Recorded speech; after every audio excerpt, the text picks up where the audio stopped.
اچھا، محرم میں مرثیے سننا اور غم منانا اور رونا، سینہ پیٹنا، نبی صلی اللہ علیہ وسلم نے تو گریبان چاک کرنے والوں پہ لعنت کی ہے۔ بخاری مسلم کی روایتیں موجود ہیں، لیس منا من شق الجیوب، جو گریبان پھاڑتا ہے وہ ہم میں سے نہیں ہے۔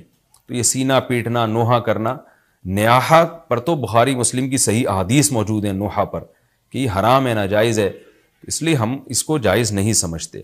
ہم یہ کہتے ہیں کہ سیدنا حسین ابن علی رضی اللہ تعالیٰ عنہ کی تعلیمات کو فالو کریں آپ۔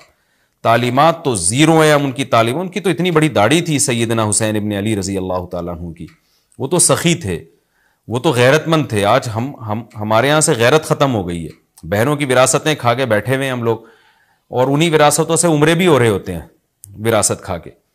تو گھر میں گھر والوں کو ٹائم نہیں دیتے، غربا مساکین کا خیال نہیں ہے، نماز تکبیر اولیٰ کی پابندی نہیں ہے، ان چیزوں کو فوکس کریں۔ حضرت حسین رضی اللہ تعالیٰ عنہ نے تو کربلا کے میدان میں بھی نماز نہیں چھوڑی، اور آج خواتین شاپنگ کرتی ہیں، نمازیں چھوڑ دیتی ہیں، کسی شادی میں جانا ہے بس میں بیٹھے ہوئے نمازیں چھوڑ دیتے ہیں۔ تو اللہ کا واسطہ تعلیمات کو فالو کریں اہل بیت کی، تعلیمات کو فالو کیے بغیر ہمیں کچھ بھی حاصل نہیں ہوگا۔ تو وہ کسی شاعر نے بڑی پیاری بات کہی ہے نا، شرط ایماں مصطفیٰ سے والہانہ پیار ہے، پیار لیکن پیروی ہے، پیروی دشوار ہے۔ مصطفیٰ صلی اللہ علیہ وسلم سے ایمان کی شرط ہے کہ آپ کو نبی سے بے پناہ محبت ہو، لیکن محبت کی دلیل کیا ہے کہ آپ فالو کتنا کرتے ہیں۔ تو اہل بیت سے محبت یہ ایمان کا حصہ ہے ہمارے، اس محبت کے بغیر آپ جنت میں نہیں جا سکتے۔ لیکن آپ میں محبت ہے یا نہیں ہے، یہ کالے کپڑوں سے یا سینہ پیٹنے سے پتہ نہیں چلے گا، اس کا پتہ اس سے چلے گا کہ آپ ان کو فالو کتنا کرتے ہیں۔ محرم میں حلیم بھی بناتے ہیں لوگ، تو بے اصل چیز ہے، بدعت ہے، کوئی ثواب سمجھ کے کریں گے بدعت ہے۔ بعض لوگ کہتے ہیں ہم ثواب سمجھ کے نہیں کر رہے، ویسے ہی سب بنا رہے ہیں تو ہم بھی بنا رہے ہیں، تو بدعت کی تائید تو ہو رہی ہے نا۔ پورا سال پڑا ہے حلیم کھانے کے لیے، آپ کو کیا مصیبت ہے کہ آپ محرم ہی میں دیگ پکائیں؟ پورے سال کیوں نہیں پکا رہے تھے آپ؟ تو جب ایک رسم معاشرے میں غلط رسم پھیل جاتی ہے تو اس کا بائیکاٹ کرنا چاہیے۔ تو آپ نہ بنائیں، کسی اور مہینے میں بنا لیں آپ۔ تو پوری رات دیگیں چل رہی ہوتی ہیں، مذہب کے نام پہ تو یہ کام نہ کیا جائے نا۔ اور جو لوگ کہتے ہیں مذہب کے نام پہ نہیں کر رہے، ہم تو ویسے انٹرٹینمنٹ کر رہے ہیں، تو یار کسی اور دن کر لو بھائی، تم پورا سال پڑا ہوا ہے نا، ہم نے کب کہا ہے کہ آپ دیگیں نہ پکائیں؟ آپ پکائیں، پوری رات گھوٹے لگائیں اس میں، کسی اور دن کر لیں آپ۔ اس لیے اسلام کو بچائیں خرافات سے، اسلام کو ہمارے ذمے ہے کہ ہم اسلام کو اسلام وہی ہے جو نبی لے کر آئے۔ الیوم اکملت لکم دینکم واتممت علیکم نعمتی ورضیت لکم الاسلام دینا۔ اللہ کہتے ہیں آج کے دن میں نے دین مکمل کر دیا۔ جب یہ آیتیں نبی پہ نازل ہو گئیں تو اس میں حلیم نہیں تھا، محرم کا حلیم، تو دین مکمل ہو چکا، اس کو رہنے دیں آپ۔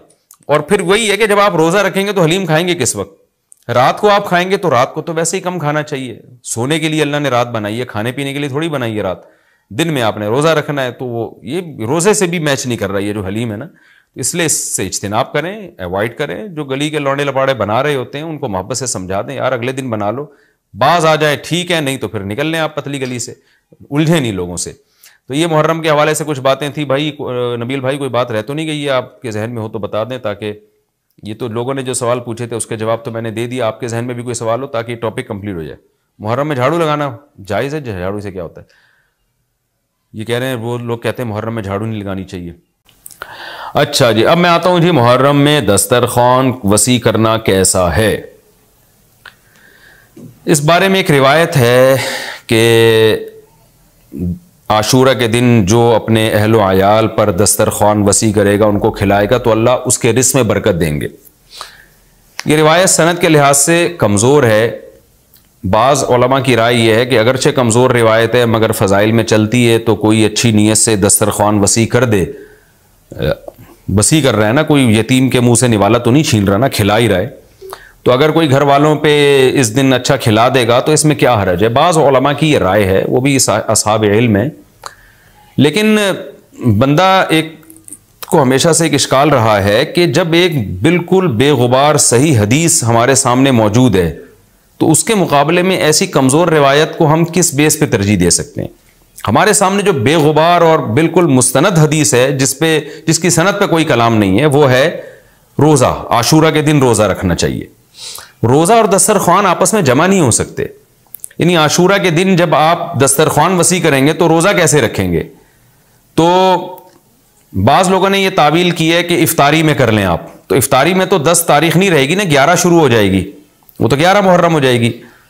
بعض لوگوں نے یہ کہا کہ جی 9 محرم کو جب سورج غروب ہو تو عاشورہ کی رات کو دسترخوان وسیع کر لیں.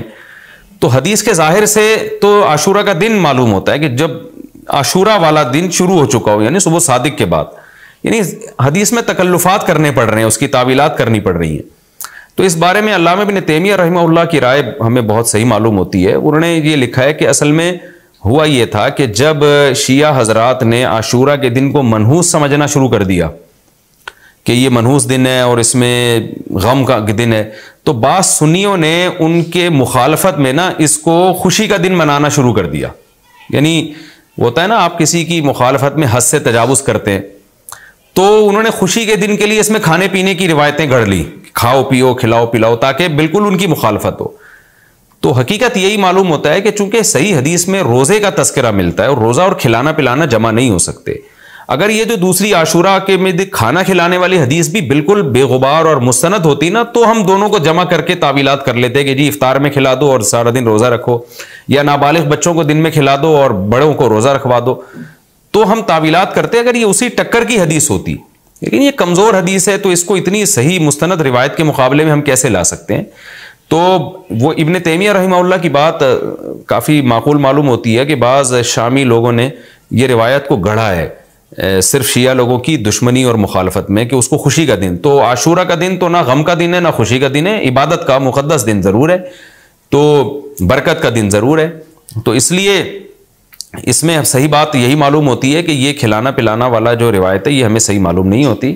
روزہ رکھیں، اور افطاری میں تو ویسے ہی دسترخوان وسیع کرنا چاہیے. افطاری میں سموسے پکوڑے جلیبیاں بچوں کو کھلائیں تاکہ ان کو روزہ رکھنے کی اور زیادہ حوصلہ افزائی ہو. تو اس لیے ہماری رائے اس میں یہی ہے کہ عاشورہ کے دن بس روزہ ہی کی فضیلت ہے، دسترخوان والی بات ہمیں ٹھیک معلوم نہیں ہوتی. کیونکہ اس کے مقابلے میں جو ہے نا دسترخوان والی حدیث کے مقابلے میں زیادہ صحیح حدیث ہے جو روزہ تو کھانا پینے سے اجتناب کا نام ہے، اور افطاری میں تو ویسے ہی آدمی کھا لیتا ہے، وہ اس کے لیے پھر ضرورت نہیں ہے الگ سے ہمیں کسی روایت کی. اچھا بھائی، اور بھی محرم کے حوالے سے لوگ سوال پوچھتے ہیں. کالے کپڑے بھی ہو گئے، اور کیا رہ گیا بھائی؟ حلیم رہ گیا. حلیم محرم میں حلیم بھی بناتے ہیں لوگ، تو بے اصل چیز ہے، بدعت ہے. کوئی ثواب سمجھ کے کریں گے بدعت ہے. بعض لوگ کہتے ہیں ہم ثواب سمجھ کے نہیں کر رہے، ویسے ہی سب بنا رہے ہیں تو ہم بھی بنا رہے ہیں. تو بدعت کی تائید تو ہو رہی ہے نا. آپ پورا سال پڑا ہے حلیم کھانے کے لیے، آپ کو کیا مصیبت ہے کہ آپ محرم ہی میں دیگ پکائیں؟ پورے سال کیوں نہیں پکا رہے تھے آپ؟ تو جب ایک رسم معاشرے میں غلط رسم پھیل جاتی ہے تو اس کا بائیکاٹ کرنا چاہیے. تو آپ نہ بنائیں، کسی اور مہینے میں بنا لیں آپ. تو پوری رات دیگیں چل رہی ہوتی ہیں. مذہب کے نام پہ تو یہ کام نہ کیا جائے نا. اور جو لوگ کہتے ہیں مذہب کے نام پہ نہیں کر رہے، ہم تو ویسے انٹرٹینمنٹ کر رہے ہیں، تو یار کسی اور دن کر لو بھائی. تم پورا سال پڑا ہوا ہے نا. ہم نے کب کہا ہے کہ آپ دیگیں نہ پکائیں؟ آپ پکائیں، پوری رات گھوٹے لگائیں اس میں، کسی اور دن کر لیں آپ. تو اس لیے اسلام کو بچائیں خرافات سے. اسلام کو ہمارے ذمے ہے کہ ہم اسلام کو اسلام وہی ہے جو نبی لے کر آئے. الیوم اکملت لکم دینکم واتممت علیکم نعمتی ورضیت لکم الاسلام دینا. اللہ کہتے ہیں آج کے دن میں نے دین مکمل کر دیا. جب یہ آیتیں نبی پہ نازل ہو گئیں تو اس میں حلیم نہیں تھا، محرم کا حلیم. تو دین مکمل ہو چکا، اس کو رہنے دیں آپ. اور پھر وہی ہے کہ جب آپ روزہ رکھیں گے تو حلیم کھائیں گے کس وقت؟ رات کو آپ کھائیں گے تو رات کو تو ویسے ہی کم کھانا چاہیے. سونے کے لیے اللہ نے رات بنائی ہے، کھانے پینے کے لیے تھوڑی بنائی ہے رات. دن میں آپ نے روزہ رکھنا ہے، تو یہ روزے سے بھی میچ نہیں کر رہا یہ جو حلیم ہے نا. تو اس لیے اس سے اجتناب کریں، ایوائڈ کریں. جو گلی کے لونڈے لپاڑے بنا رہے ہوتے ہیں ان کو محبت سے سمجھا دیں، یار اگلے دن بنا لو. باز آ جائے ٹھیک ہے، نہیں تو پھر نکل لیں آپ پتلی گلی سے، الجھے نہیں لوگوں سے.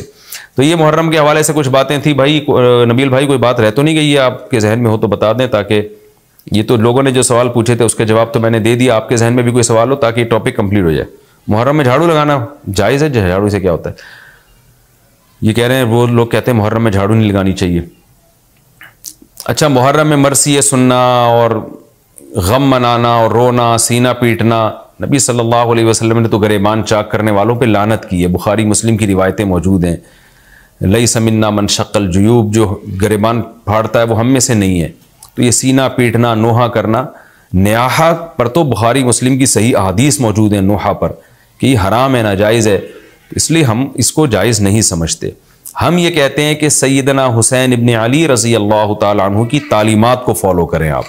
تعلیمات تو زیرو ہیں ان کی تعلیم. ان کی تو اتنی بڑی داڑھی تھی سیدنا حسین ابن علی رضی اللہ تعالیٰ عنہ کی، وہ تو سخی تھے. وہ تو غیرت مند تھے. آج ہمارے یہاں سے غیرت ختم ہو گئی ہے. بہنوں کی وراثتیں کھا کے بیٹھے ہوئے ہیں ہم لوگ, اور انہی وراثتوں سے عمرے بھی ہو رہے ہوتے ہیں وراثت کھا کے. تو گھر میں گھر والوں کو ٹائم نہیں دیتے, غربا مساکین کا خیال نہیں ہے, نماز تکبیر اولیٰ کی پابندی نہیں ہے. ان چیزوں کو فوکس کریں. حضرت حسین رضی اللہ تعالیٰ عنہ نے تو کربلا کے میدان میں بھی نماز نہیں چھوڑی, اور آج خواتین شاپنگ کرتی ہیں نمازیں چھوڑ دیتی ہیں, کسی شادی میں جانا ہے بس میں بیٹھے ہوئے نمازیں چھوڑ دیتے ہیں. تو اللہ کا واسطہ تعلیمات کو فالو کریں اہل بیت کی. تعلیمات کو فالو کیے بغیر ہمیں کچھ بھی حاصل نہیں ہوگا. تو وہ کسی شاعر نے بڑی پیاری بات کہی ہے نا, شرط ایماں مصطفیٰ سے والہانہ پیار ہے, پیار لیکن پیروی ہے, پیروی دشوار ہے. مصطفیٰ صلی اللہ علیہ وسلم سے ایمان کی شرط ہے کہ آپ کو نبی سے بے پناہ محبت ہو, لیکن محبت کی دلیل کیا ہے کہ آپ فالو کتنا کرتے ہیں. تو اہل بیت سے محبت یہ ایمان کا حصہ ہے ہمارے. اس محبت کے بغیر آپ جنت میں نہیں جا سکتے. لیکن آپ میں محبت ہے یا نہیں ہے, یہ کالے کپڑوں سے یا سینہ پیٹنے سے پتہ نہیں چلے گا. اس کا پتہ اس سے چلے گا کہ آپ ان کو فالو کتنا کرتے ہیں.